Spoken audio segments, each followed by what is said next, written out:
చేశారు అనమాట. మనం చేసే కర్మలన్నీ కూడా భక్తి రూపంగా ఏ విధంగా మారుతాయి అనేది సారాంశం మీద ఆయన చాలా చాలా అద్భుతమైన ప్రసంగాలు కూడా చెప్పారు.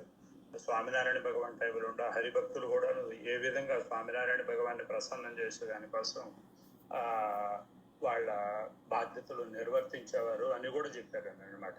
దాంట్లో ఆ వచనామృతంలో ఆఖరిలో స్వామినారాయణ భగవాన్ ఏంటంటే భగవద్గీతలో 4వ అధ్యాయం 18వ శ్లోకం చెప్తారు. అక్కడ ఏమిటి స్వామినారాయణ భగవాన్ చెప్పడం ఏంటంటే కర్మలు ఏమైనా చేసినా కూడా ఏ విధంగా కర్మలు ఉండాలి, భగవంతుడు లేదా సత్పురుషుడు యొక్క ఆజ్ఞలు భగవంతుడు లేదా సత్పురుషుడు ప్రసన్నం కోసమే చేయాలని అనమాట.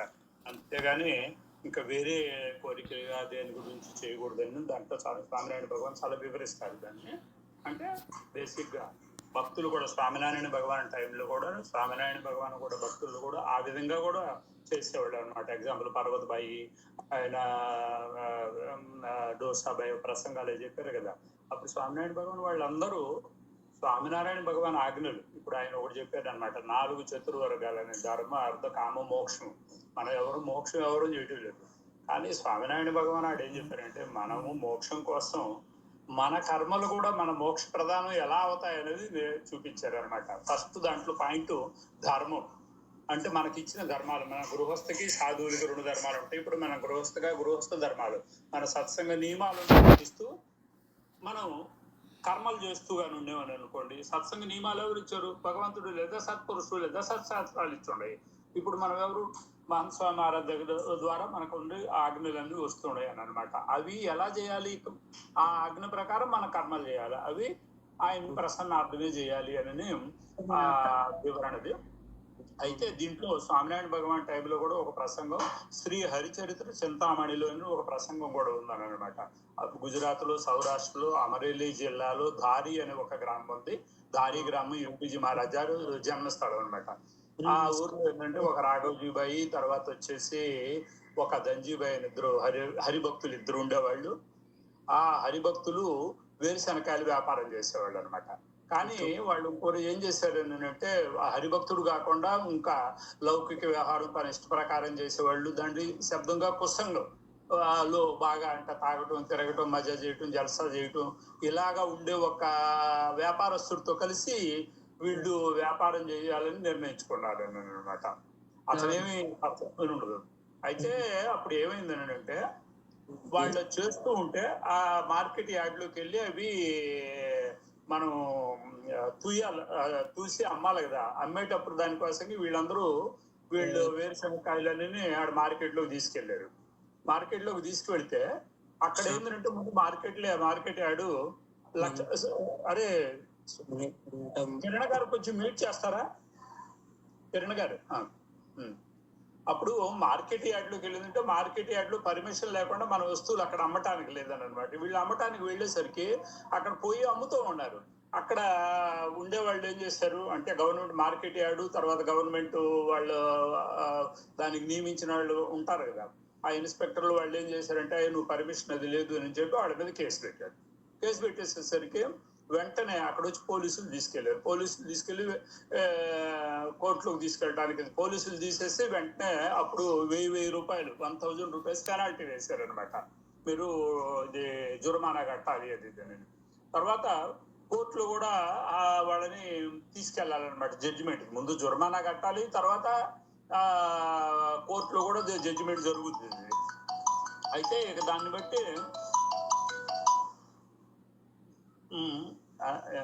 ఇప్పుడు అది ఏమైందని అంటే వాళ్ళు కోర్టులోకి తీసుకెళ్తూ ఉండారు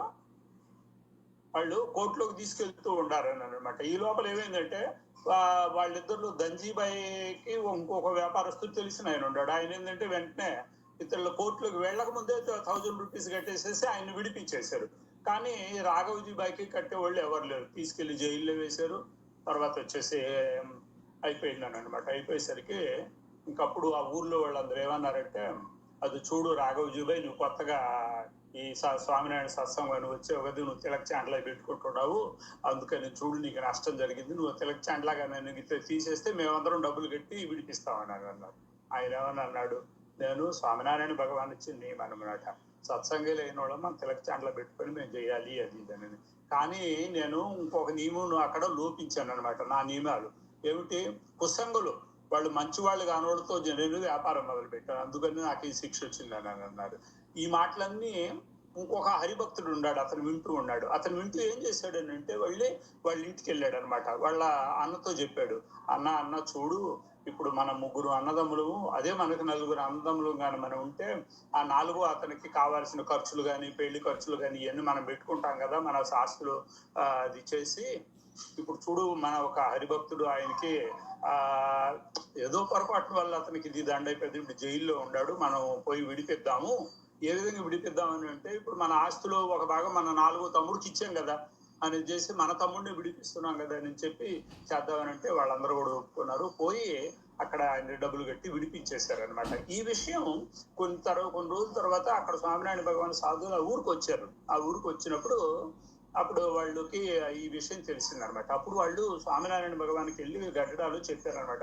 మహారాజ్ ఆ దారి గ్రామంలో ఇట్లా జరిగింది అని చెప్తే, ఆ నిష్టగా ఉన్నాడు, అతను మీరు ఇచ్చి నియమాన్ని పాటించాడు, కానీ ఆ నియమం పొరపాటున ఇదైంది, అందువల్ల మిగతా హరిభక్తులు అని చేయించారని వివరం చెప్పేసరికి స్వామినారాయణ భగవాన్ ఉండి, అది ఈసారి ఆయన వచ్చినప్పుడు నాకు తప్పకుండా నాకు పరిచయం చేయండి అని స్వామినారాయణ భగవాన్ చెప్పారు అనమాట.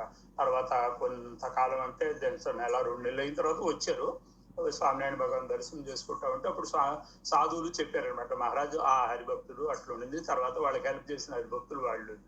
స్వామినారాయణ భగవాన్ వాళ్ళని పిలిచి దగ్గరకల్లా పిలిచి వాళ్ళని కౌగిలించుకున్నాడు అనమాట. కౌగిలించుకొని ఆశీర్వాదాలు ఇచ్చి, మీరు కనీసం ఒక్క నియమమైనా పాటించారు, అందువల్ల మీ మీద నేను చాలా ప్రసన్నం అయ్యాను, అది మీరు అట్లా నియమ ధర్మాలు పాటించండి అని చెప్పారనమాట. అంటే ఈ వచనామృతం యొక్క సారాంశం ఏంటంటే, భగవంతుడు లేదా సత్పురుషుడు యొక్క ఆజ్ఞల ప్రకారం మనం కర్మలుగాని చేస్తుంటే భగవంతుడు ప్రసన్నం అవుతాడు.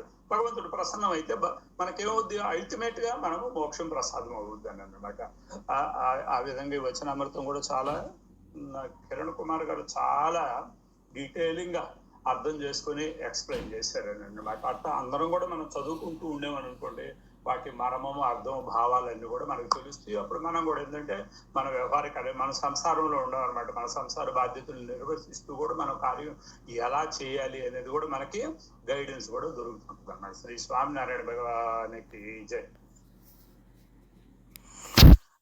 వెంకటేశ్వర గారు చాలా ధన్యవాదాలండి, చాలా బాగా చెప్పారు, చాలా సంతోషం అండి, మంచి వాక్యాలు చెప్పారు వెంకటేశ్వర గారు, చాలా